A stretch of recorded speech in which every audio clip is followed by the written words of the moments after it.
Hello mga kayaris! Good morning!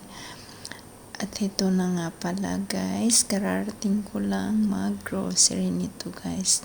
At bumili pala ako ng cauliflower, ladyfinger, eggplant, saka carrots, sibuyas, at saka mais. So, sobrang 2 kilo guys, magtatatlong kilo na yung nabili kong sibuyas. Pero binigay ko yung kalahati sa aking biyanan at binigyan ko rin siya ng pipino at saka talong. So, yun guys. Sobrang mura ng mga dito kahit nagtaas ay mura pa rin compare sa Pilipinas. Ayun na nga guys, naglalakad ako lang papunta doon sa may supermarket kasi nga may malapit dito na palengke guys. So, pwede ako doon kasi nga hindi na kailangan magtanong kasi nga may scare sila at doon ka na lang sa cashier diretso. So, di ko na kailangan magtanong ng presyo guys kasi hindi ako marunong magsalita ng Urdu.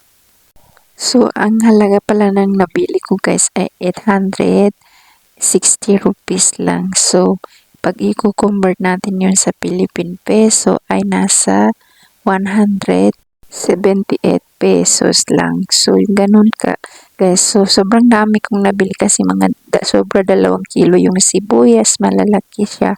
At saka mais, at saka iba pang vegetable. So, nakaka-happy naman talaga.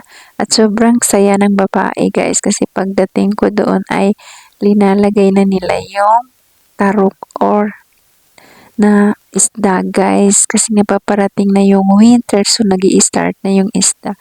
So makakakain na rin ako ng isda kasi nga guys sobrang walang dagat dito sa amin. Malayo talaga so wala kang makikitang isda dito kundi nasa mga freezer lang.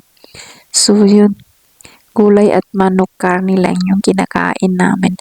Nakakakita ka ng isda pag winter season kasi may mga tilapia, catfish, tarok. So may iba pang mga isda guys pag winter.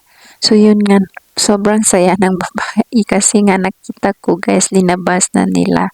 Tapos linagyan nila ng sakong ice. Next day na pupunta ako doon ay bibili ako ng isda guys. Pero medyo may kamahalan pa rin kasi nga papalabas pa lang yung isda guys. So yun nga guys. Sobrang lalaki ng mga tarok guys. So hanggang dito lang. Hanggang sa muli. Ala Hafiz. Bye.